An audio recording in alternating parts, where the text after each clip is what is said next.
P T I کا 14 اگست کو احتجاج کا اعلان ہوا ہے اور اس دن جشن آزادی بھی ہے، ابھی 5 اگست کو بھی انہوں نے کیا، تو حکومت اس کو 5 اگست کو تو میرا خیال ہے حکومت نے اس کو صحیح ہینڈل کیا ہے، لیکن اب 14 اگست کو کیسے ہینڈل کریں گے؟ جب لوگ ظاہر سڑکوں پہ نکلے ہوں گے ویسے بھی جشن آزادی کے لیے، تو حکومت کو اس سے کوئی پریشانی یا جو اتحاد بنا ہوا ہے تحفظ آئین پاکستان کا، اس کی جو کارروائیاں ہیں اس سے حکومت پریشان ہے؟ کوئی اسٹریٹجی بنا رہی ہے؟ نہیں ابصار صاحب، میرا خیال نہیں ہے کہ اس حکومت کو پریشان ہونے کی ضرورت ہے۔ 6 اگست کے بعد 6 اگست میں جو انہوں نے اپنی قوت کا مظاہرہ کر لیا اور یہ بڑے سوچ سمجھ کے انہوں نے 26 نومبر کے بعد جو ہزیمت انہوں نے اٹھانا پڑی تھی، تو اب کہ انہوں نے کہا تھا جی کہ خان صاحب خود قیادت کریں گے اور یہ تحریک کا آغاز ہوگا اور ان کے بیٹے آئیں گے، اور وہ دیکھنے ہم بھی گئے تھے، پہ تماشا نہ ہوا، نہ غالب کے پرزے اڑے نہ کوئی اور کچھ ہوا۔ تو 6 اگست ایسے خاموشی کے ساتھ گزر گیا جیسے 5 اگست گزرا تھا، اور جیسے پھر 7 اگست گزرا۔ تو میرا خیال نہیں ہے اب یہ کوشش یہ کریں گے کہ 6 اگست کے جو اجتماعات ہیں، 6 اگست کے جو عوام نکلیں گے، بچے نکلیں گے، فیملیز نکلیں گی، خواتین نکلیں گی سڑکوں پہ، موٹر سائیکلوں پہ لوگ آئیں گے، تو اس ہجوم کو کیش کیا جائے اور کہا جائے جی کہ یہ دیکھیں یہ لوگ ہمارے لیے نکلے ہیں یا ہمارے، تو یہ لوگ اتنے میں سمجھتا ہوں کہ اگر جس طرح مودی صاحب اب فریب دے رہے ہیں کہ 5 طیارے گرے تھے، اب 14 اگست کی گہما گہمی کو اور اس کی ہلچل کو اور لوگوں کے جو خروش کو اگر یہ اپنے احتجاج کی شکل دینے کی کوشش کر رہے ہیں یا کرنا چاہتے ہیں، تو یہ ان کی سادگی ہے۔ ایک بات انہیں پلے باندھ لینی چاہیے، سمجھ لینی چاہیے اب تک، وہ یہ ہے، میں ان کے ووٹ بینک کی بحث میں اس وقت نہیں پڑتا، لیکن میں یہ بات بالکل ڈنکے کی چوٹ کہہ سکتا ہوں کہ ان کے لیے کوئی باہر نکلنے کے لیے تیار نہیں ہے۔ اس کی وجوہات ہیں، 20 وجوہات ہیں، آپ کے پاس وقت ہوگا تو الگ سے اس پہ بات کریں گے۔ انہوں نے دیکھ لیا ان کی صف اول کی قیادت جو ہے اس کا صفایا ہو گیا، سزائیں ہوں گئی 10 سال، ان کی قومی اسمبلی کی لیڈرشپ چلی گئی، ان کی اپنا سینٹ کی لیڈرشپ چلی گئی۔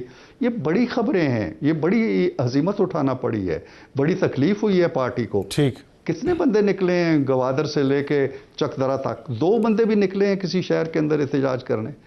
تو یہ انہیں یہ سمجھ لینا چاہیے کہ سڑکیں، چوک چوراہے، لانگ مارچ، سٹ انز، یہ دور ختم ہو چکا ہے، یہ نہیں ہلچل پیدا کر سکتے۔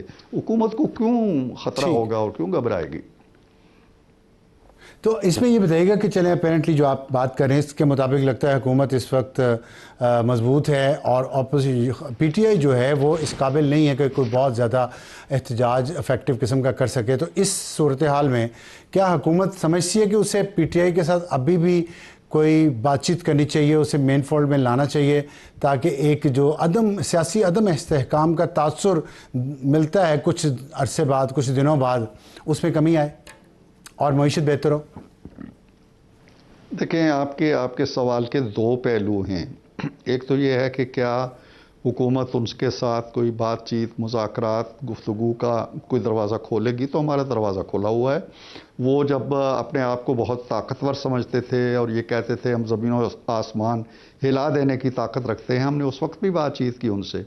آج اگر وہ بہت کمزور یا نچلی سطح پہ آ گئے ہیں، ہم آج بھی بات چیت کے لیے تیار ہیں اور اسی خلوص کے ساتھ تیار ہیں۔ وہ کل بھی کچھ دلیلیں پیش کرتے تھے، آج بھی کہتے ہیں جی کہ یہ کٹ پتلیاں ہیں، ان سے کوئی بات نہیں ہوگی۔ کل میں نے ایک سٹیٹمنٹ پڑھی ہے عمر ایوب صاحب کی۔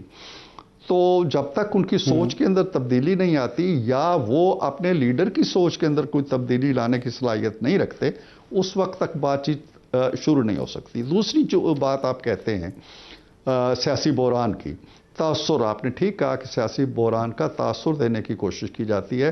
کوئی سیاسی بحران نہیں ہے ملک کے اندر۔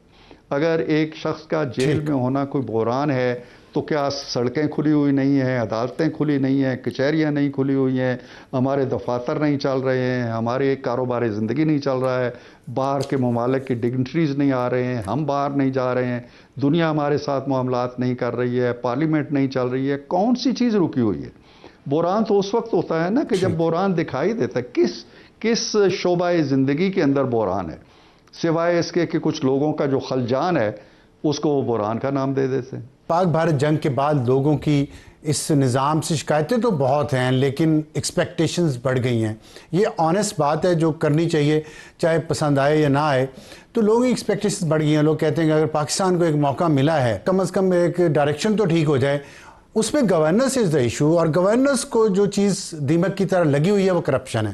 ہم دیکھ رہے ہیں اچانک کرپشن اسکینڈلز آئے ہیں سامنے, اور اس میں ہمیں جو اب لیٹسٹ بات آئی ہے وہ سیالکوٹ کے ایک ADCR ہیں, ان کے حوالے سے ہے کہ مریم نواز جو وزیر اعلیٰ پنجاب ہیں, انہوں نے کہا ہے زیرو ٹالرنس کی پالیسی ہے کرپشن کے خلاف یا سیاسی مداخلت بیوروکریسی کے تبادلوں اور پوسٹنگ میں, جو کہ اچھی بات ہے. پیپلز پارٹی کا بھی انہوں نے دباؤ برداشت کیا.